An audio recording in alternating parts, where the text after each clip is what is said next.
Guys, welcome back to our channel Newton सब।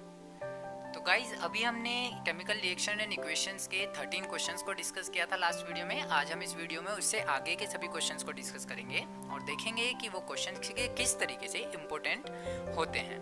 और guys, एक छोटी सी बात, अगर आपको ये वीडियो पसंद आती है, आप लोगों के लिए फ्रूटफुल है, हेल्पफुल है, तो इस वीडियो को लाइक कीजिएगा, अपने फ्रेंड्स के साथ ज़्यादा से ज़्यादा शेयर कीजिएगा। और अगर अभी तक हमारे चैनल को सब्सक्राइब नहीं किया है तो चैनल को ज़रूर से सब्सक्राइब कर लीजिए, ताकि आपको आने वाले सभी चैप्टर्स की नोटिफिकेशंस का सबसे पहले पता चले। तो चलिए आज की इस वीडियो को स्टार्ट करते हैं। तो क्वेश्चन नंबर 14 में बोला है कि वे अभिक्रियाएं जिनमें अभिकारकों के बीच आयनों का आदान प्रदान होता है। अब मैंने आप लोगों को बताया था लॉस और गेन, यानी कि जब लेन और देन की बात चलती है, आदान और प्रदान की बात होती है, तो वहाँ पर डिस्प्लेसमेंट रिएक्शन होती है। लेकिन क्योंकि आदान यानी कि ग्रहण भी हो रहा है और प्रदान यानी कि त्याग भी हो रहा है ना, दिया भी जा रहा है, गिव एंड टेक वाला काम है, तो ऐसी अभिक्रिया को द्विविस्थापन अभिक्रिया बोलते हैं, यानी डबल डिस्प्लेसमेंट रिएक्शन बोलेंगे। क्वेश्चन नंबर 15, श्वसन एवं अम्ल का तन्नुकरण किस प्रक्रिया की अभिक्रिया है या किस प्रकार की अभिक्रिया है। तो देखो, जब कभी भी हम ये क्वेश्चन एनसीईआरटी का था, मैंने आप लोगों को बताया भी था कि जब हम ऑक्सीजन को ग्रहण करते हैं या श्वसन लेते हैं, वो एक ऊष्माक्षेपी अभिक्रिया कहलाती है ना, एक एक्सोथर्मिक प्रोसेस होता है, और इसके बारे में मैंने आपको डिटेल भी समझाई थी। तो आप लोगों को याद रखना है कि जब हम डाइल्यूशन कर रहे होते हैं किसी एसिड का, यानी कि एसिड में जब हम क्या मिलाते हैं, पानी मिलाते हैं, और डाइल्यूशन का मतलब यही होता है कि अम्ल की कंसंट्रेशन को कम कर दो, है ना, अम्ल कम होना चाहिए, पानी ज़्यादा होना चाहिए, तो वो क्या कहलाएगा, अम्ल का तन्नुकरण कहलाएगा। और श्वसन आप सभी लोग जानते हैं, श्वसन का मतलब है सांस लेना। तो ये दोनों ही प्रक्रिया कौन सी हैं, ऊष्माक्षेपी अभिक्रियाएं हैं, क्योंकि इसमें ऊष्मा उत्सर्जित होती है, यहाँ से हीट बाहर निकलती है। क्वेश्चन नंबर 16 है कि उपचयन ऑक्सीकरण के कारण, यानी उपचयन क्या है, ऑक्सीकरण ही है, ये इसका दूसरा नाम होता है। तेल व वसा युक्त खाद्य सामग्री में अप्रिय गंध व स्वाद उत्पन्न होने की घटना क्या कहलाती है, विकृत गंधिता, यानी रेंसिडिटी की बात कर रहे हैं बेटे। ऑयली और फैटी सब्सटेंसेस जो होते हैं, अगर वहां पर ऑक्सीजन क्या आ जाए, कांटेक्ट में आ जाए, तो वो क्या करेगा, उसको धीरे धीरे डिग्रेड करेगा, है ना, मतलब खराब करेगा, रेंसिड कर देगा, उसके टेस्ट को बदल देगा, उसकी स्मेल को बदल देगा, और ये घटना क्या कहलाती है, विकृत गंधिता, यानी कि रेंसिडिटी कहलाती है। क्वेश्चन नंबर 17, विकृत गंधिता को रोकने के लिए किस गैस का प्रयोग किया जाता है, ऑक्सीजन हटा करके, यानी वायु हटा करके नाइट्रोजन गैस का यूज किया जाता है।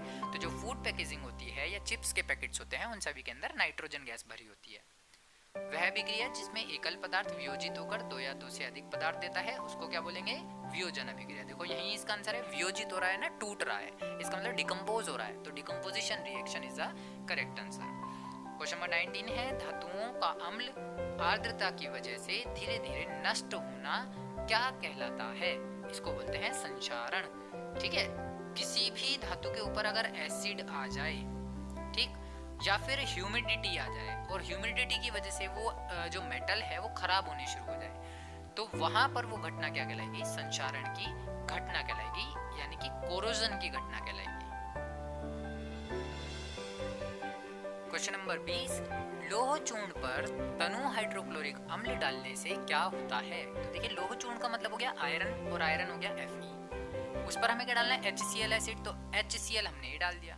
अब यहाँ से एक छोटी सी चीज आपको दिखाई दे रही है, आयरन के साथ चला जाएगा क्लोरीन, और हाइड्रोजन जो है H2 की फॉर्म में बाहर आ जाएगा, तो हाइड्रोजन तो हो गई गैस, इसके ऊपर मैं लगा दूंगा ऐसा एरो जो अपवर्ड डायरेक्शन में है, और जो अगली चीज बनेगी वो क्या होगी, FeCl2।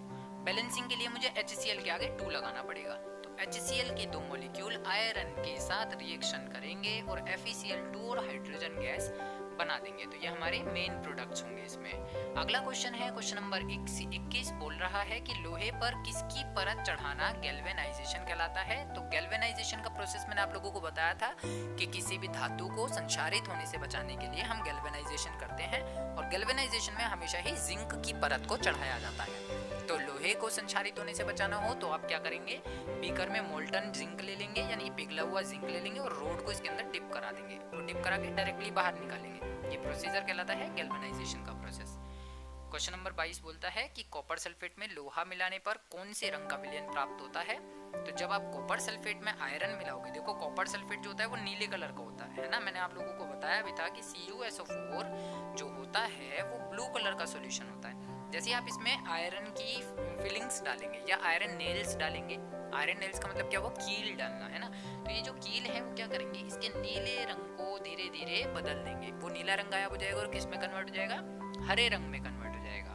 तो ये प्रक्रिया कौन सी हुई, विस्थापन की अभिक्रिया हुई, क्योंकि ये जो आयरन हमने डाला था उसने क्या किया, कॉपर को उसके सॉल्यूशन में से बाहर निकाल दिया और अपना सॉल्यूशन बना लिया FeSO4। कॉपर क्या हो जाएगा, सेपरेट हो जाएगा, जिसकी वजह से विलयन का रंग कैसा हो गया, नीले से हरा हो गया। क्वेश्चन नंबर 23 है, संगमरमर का सूत्र किसके समान होता है। तो बेटे संगमरमर जो हम बोलते हैं ना, संगमरमर का पत्थर, उसको चूना पत्थर बोला जाता है, ठीक है। जो चूना पत्थर का फॉर्मूला है वही संगमरमर का पत्थर का फॉर्मूला है, यानी कि CaCO3 कैल्शियम कार्बोनेट। अगला है कि किस पदार्थ का उपयोग फोटोग्राफी में किया जाता है, तो वो पदार्थ है सिल्वर ब्रोमाइड। सिल्वर ब्रोमाइड का यूज किया जाता है फोटोग्राफिक फिल्म को धोने के लिए, उसको साफ करने के लिए। द्रव्यमान संरक्षण नियम के अनुसार एक समीकरण कैसी होनी चाहिए, हमेशा ही संतुलित होनी चाहिए, क्योंकि द्रव्यमान संरक्षण का नियम आपने 9th क्लास में पढ़ा था कि जितना भी अभिकारकों का द्रव्यमान है उतना ही उत्पादों का द्रव्यमान होना चाहिए। तो जब आप रिएक्शन में देखोगे कि mass of the reactant always equal to the mass of the product, है ना, लेफ्ट वाली साइड का जो मास है वो राइट वाली साइड के मास के इक्वल होना चाहिए।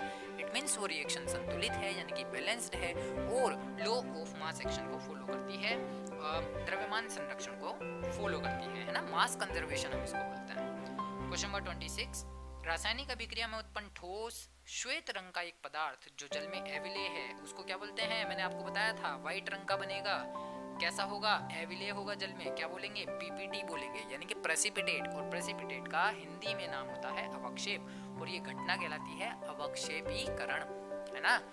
यह आपसे पूछा भी जाएगा एग्जामिनेशंस में, ऐसे ही पूछा जाता है कि अवक्षेप बनने से क्या तात्पर्य है, या फिर अगर मैं बात करूं इंग्लिश में तो इसको बोला जाएगा